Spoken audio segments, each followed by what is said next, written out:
சபரிமலை 18 படிகளின் ஆன்மீக சிறப்புகள். சபரிமலை ஐயப்பன் கோயில் என்றாலே பக்தர்களின் நினைவில் முதலில் வருவது அந்த புனிதமான 18 படிகள்தான். கடுமையான விரதமிருந்து இருமுடி சுமந்து வரும் பக்தர்கள் இந்த 18 படிகள் வழியாக ஏறிச் சென்று ஐயனை தரிசிப்பதே பாக்கியமாக கருதப்படுகிறது. நீங்கள் ஐயப்பன் பக்தர் என்றால் நமது சேனலை சப்ஸ்கிரைப் செய்துவிட்டு இந்த பதிவை லைக் செய்து வைத்துக் கொள்ளவும்.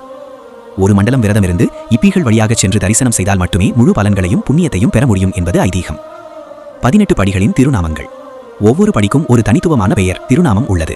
அவை குளத்தூர்பாலன், ஆரியங்காவு அனந்தரூபன், எரிமேலி ஏழை பங்காளன், ஐந்துமலை தேவன், ஐங்கரன் சோதரன், கலியுக வரதன், கருணாகரத்தேவன், சத்தியபரிபாலகன், சர்க்குணசீலன், சபரிமலைவாசன், வீரமணிகண்டன், விண்ணவர் தேவன், மோகினி பாலன், சாந்தஸ்வரூபன், சர்க்குணநாதன், நற்குண கொழுந்தன், உள்ளத்தமர்வோன், ஸ்ரீ ஐயப்பன்.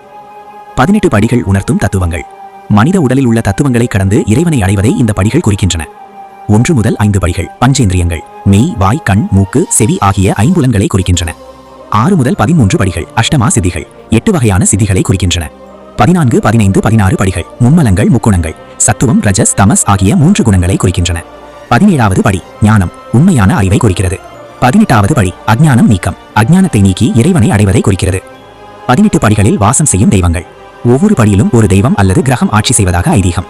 சூரியன், சிவன், சந்திரன், பராசக்தி, செவ்வாய், ஆறுமுக பெருமான், புதன், மகாவிஷ்ணு, குரு பகவான், பிரம்மா, சுக்கிரன், திருவரங்கன், சனீஸ்வரன், யமதர்மன், ராகு, காளி, கேது, விநாயகர்.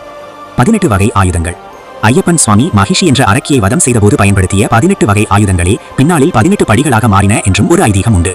அந்த ஆயுதங்கள் வில், வாள், பரிசை, குந்தம், ஈட்டி, கைவாள், முள்தடி, முசலம், கதை, அங்குஷம், பாசம், பிந்தி பாலம், வேல், கடுநிலை, பாசம், சக்கரம், பரிகம், சரிகை. கடும் விரதம் இருந்து வரும் பக்தர்கள் இந்த 18 படிகள் வழியாக ஏறிச் செல்லும்போது தங்கள் புலன்களை அடக்கி கர்ம வினைகளை நீக்கி அந்த அகிலம் காக்கும் ஐயப்பனை தரிசிப்பதே வாழ்வின் பெரும் பேராகும். சுவாமி சரணம்.